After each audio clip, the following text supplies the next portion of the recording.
Bismillahirrahmanirrahim. Alhamdulillah Rabbil Alamin. Wassalatu wassalamu ala asyrafil anbiya'i wal mursalin Sayyidina Muhammadin wa ala alihi wa sahbihi ajma'in. Amma ba'd. Alhamdulillah. Thank you very much to the chairperson of the session this morning. Welcome to the workshop. This is a workshop. This is not a lecture, but a workshop which I will run in two sessions. The first session I will be looking at the what it called communication, basic of communication, right? And then the second part after the break we'll do other thing as well. What happened in the lecture? In the activity just now, we find that different lecturers deliver things differently. So you have to have a strategy when you deliver. Let me click on this. You have to have good strategy in delivering your lecture. And I understand that most of the time people have problem, to understand, and this is what we call perception. Different people perceive things differently. Okay, we have done the activity number one. Now, communication breakdown when we don't understand the message. Correct? Dr. Moreh said that, okay, you have to draw this, you draw circle. But when the messages are confusing, then the student, perhaps your audience will not understand you well. The next thing is inaccurate message or messages.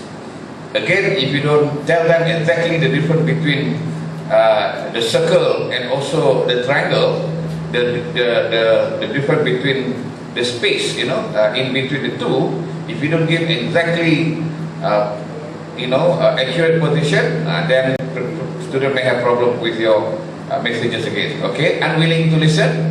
Now, unwilling to listen usually happen when people, usually people who sit at the back.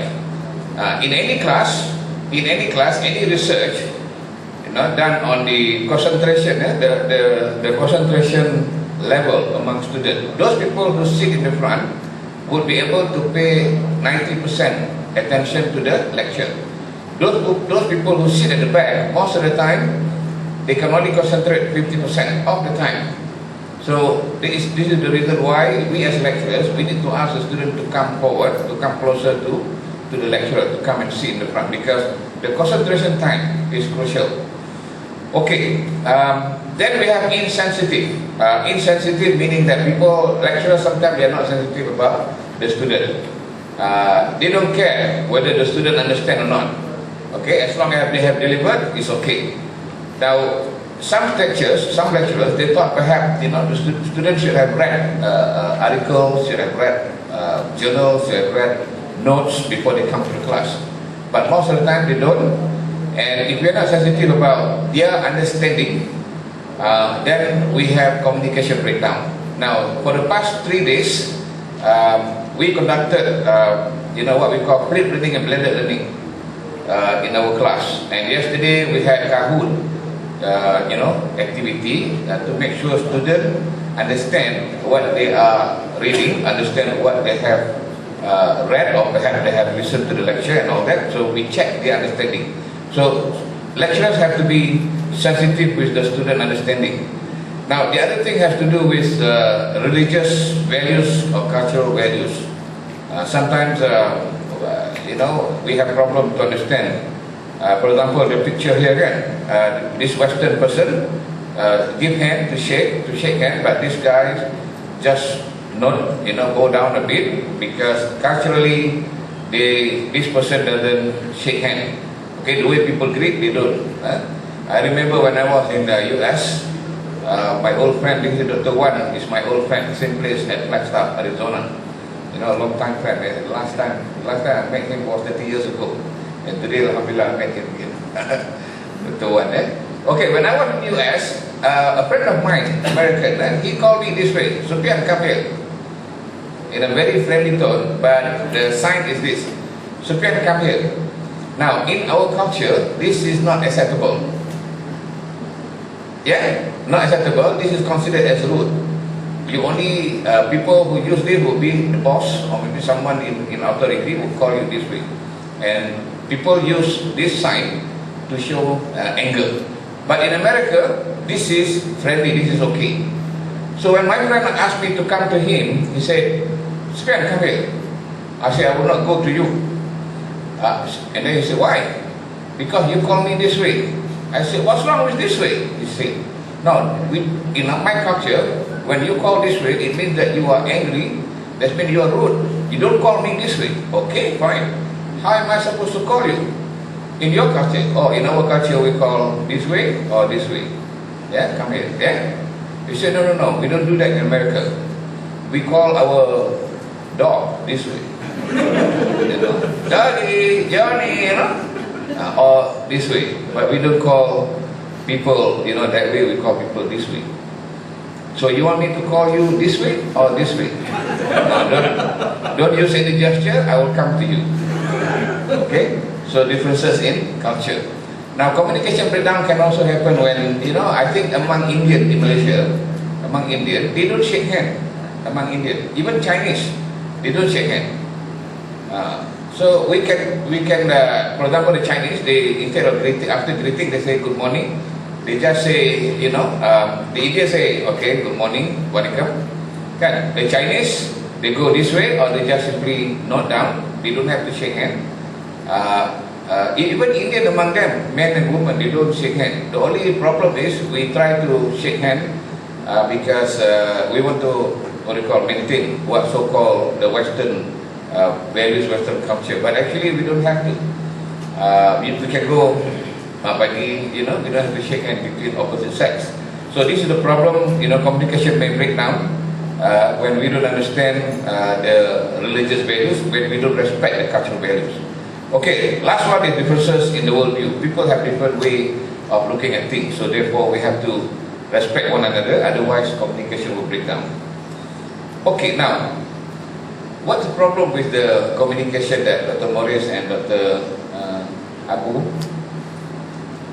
Ayub, okay. Okay, so the most important thing is we have to give clear direction, what to do, and we have to make use of our knowledge about things. For example, Dr. Ayub said, okay, number one, you have to fold the paper into 4 parts. You fold one and then fold another one. Then you can say, with your paper, you have 4 quadrants. Quadrant 1 at the top, quadrant 2 on your right side at the top, quadrant 3 and quadrant 4. Then people can understand that better. And then what you do?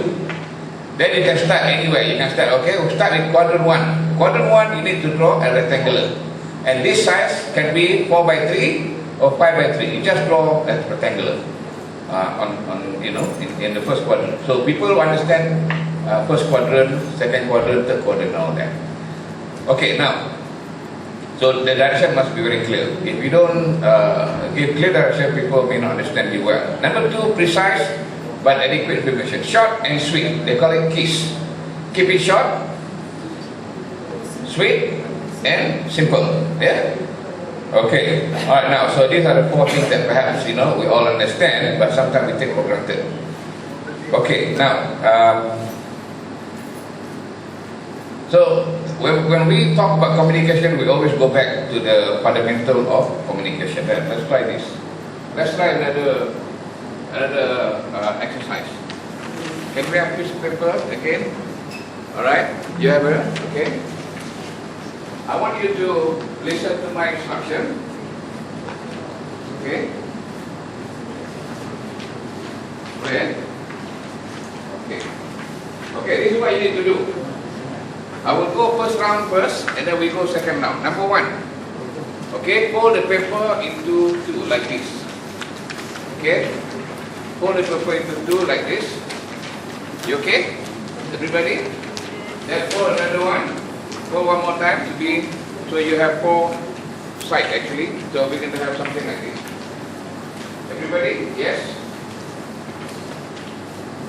Okay. No problem? Okay, now I want you to put your right thumb on top of this, and then I want you to peel off the corner, okay, of this side and the corner on this side. So as if you have 2 shoulders, okay, shoulder right and shoulder left. Okay, shoulder right and shoulder left. Are you ready? Go for it. Okay, shoulder right and shoulder left. Okay. Can I see whether the... You cannot ask question now. because we go for question letter. But as long as you have the shoulder, then you're okay. Now, then what you do is you fold to the front one more time, like this. Okay, you fold to the front like this. Okay, so you have to press the edge sharply. Okay, you have to. Okay, done like this, eh? And then you put your thumb again on your right side, and then you tear off one more time. Make another two shoulder right, shoulder left.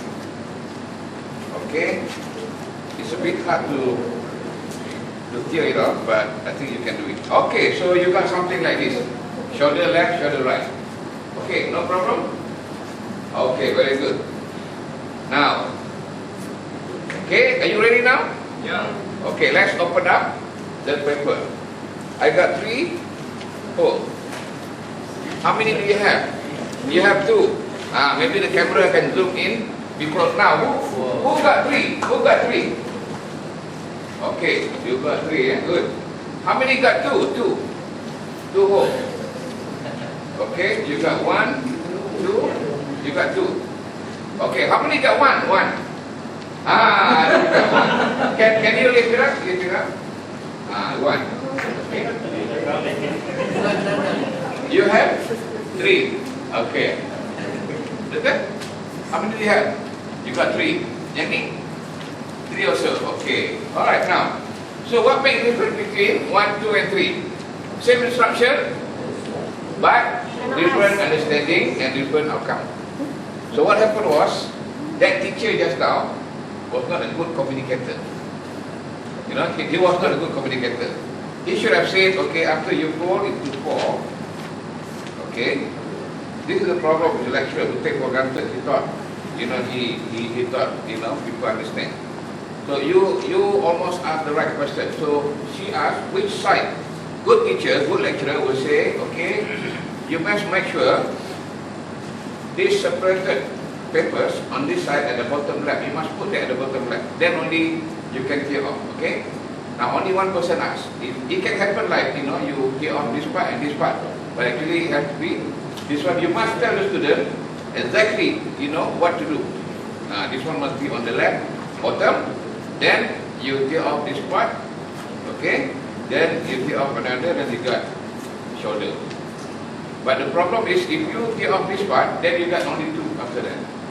Okay, so my point is that when we give messages to students, to our friend, like for example the speaker, the receiver, okay, there are 6 elements in the communication. 1, the speaker, the receiver, and then number 3 is the channel. The channel can be oral, the channel can be written. Now today's world, you can send written messages via email, telegram, WhatsApp, SMS. Okay, so you have oral and written. And then you can also have number 4, messages. Messages can be verbal and non-verbal.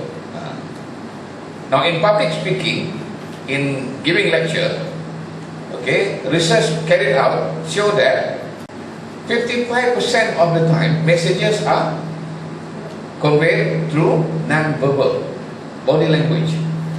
Okay, only 45% or maybe 35% messages are conveyed, okay, through words. So therefore, when you communicate, you have to make use of non-verbal body language. You know, the way you stand, the way you look at the people. Okay, now what happens if you are giving lecture? You don't look at the computer here. You just look at the screen. Okay, guys, you should understand this. You have to know this. And after a few minutes, you look at your student. They're all sleeping, or maybe they were playing with their handphone. Now, so we must make sure when we communicate, we need to maintain eye contact. Okay, eye contact with the student.